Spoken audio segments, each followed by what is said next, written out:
El derecho colectivo del trabajo es la rama del derecho del trabajo que comprende la organización sindical, a la negociación colectiva y a los conflictos colectivos de trabajo y el conjunto de principios y normas que regulan las relaciones entre sus sujetos.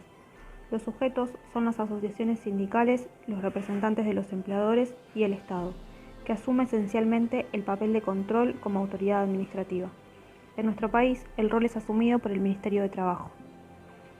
Sus principios esenciales surgen de distintos convenios de la Organización Internacional del Trabajo, como el 87 sobre la libertad sindical y la protección del derecho de sindicación del año 1948, el 98 sobre el derecho de sindicación y negociación colectiva del año siguiente, y de la Constitución Nacional que busca paliar las desigualdades sociales al establecer garantías mínimas para el trabajo, fundadas en principios de solidaridad, cooperación y justicia.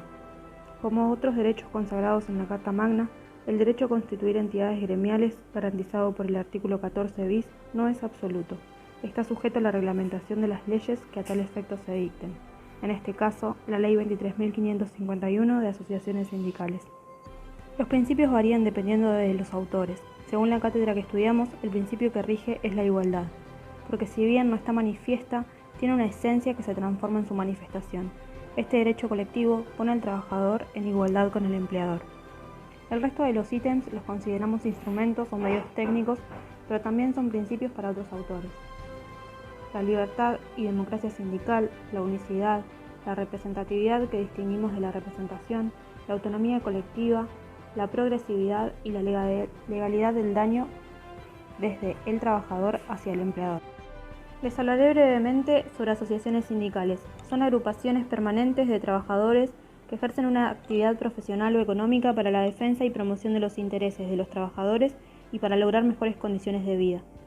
Sus caracteres esenciales son los siguientes. Son permanentes, tienen vocación de continuidad en el tiempo, consolidando su desarrollo, son voluntarias, su existencia depende de la voluntad de sus integrantes, son independientes, creadas, gobernadas y administradas sin injerencia del Estado ni de los empleadores. Son sin fin de lucro y no son paritarias en su organización. Están estructuradas con jerarquías internas, con órganos de conducción y resolución que ejercen la autoridad y la disciplina. La doctrina ha efectuado distintas clasificaciones, las más trascendentes son las que menciono.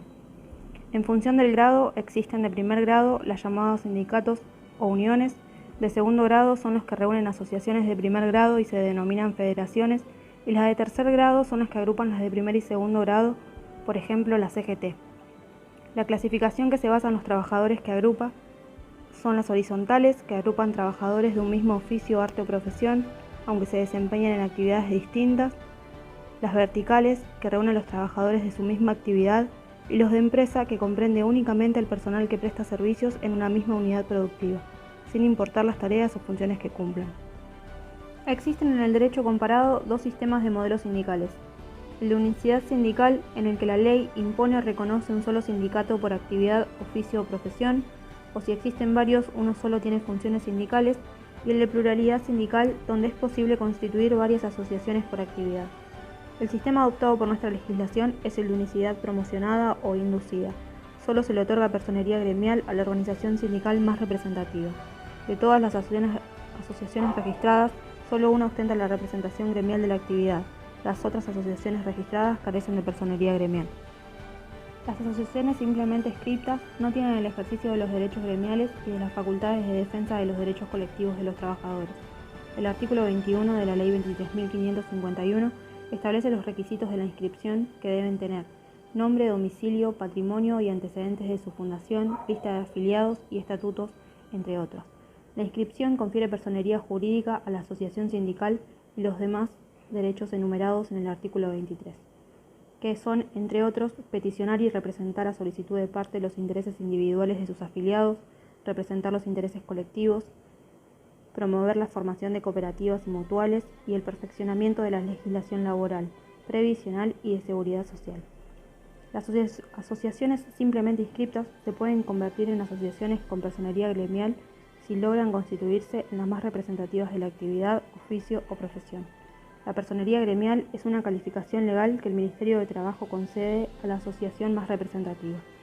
El artículo 25 establece como requisito que esté inscripta y que haya actuado como mínimo por 6 meses, y que afilie a más del 20% de los trabajadores que intenta representar. Entre los derechos principales que menciona el artículo 31 se destacan el de representar a los trabajadores defendiendo intereses individuales y colectivos ante distintos organismos, incluso estatales, negociar y firmar convenios colectivos de trabajo, ejercer medidas de acción directa, crear mutuales y administrar obras sociales. Tutela sindical es la protección especial que otorga la ley a quienes ocupan cargos electivos o representativos en las entidades gremiales a fin de evitar modificaciones en las condiciones de trabajo, suspensiones, despidos o abuso de los empleadores. Tiene sustento en el artículo 14 bis de la Constitución Nacional, que garantiza a los representantes gremiales el cumplimiento de su gestión sindical y la estabilidad en su empleo. El amparo sindical es un mecanismo protectorio de la libertad sindical que tutela tanto los derechos individuales como los colectivos, para impedir ataques a los derechos sindicales regulados en el artículo 47 de la Ley 23.551. También se sustenta en el artículo 14 bis la licencia gremial, que implica la suspensión de los principales efectos del contrato de trabajo.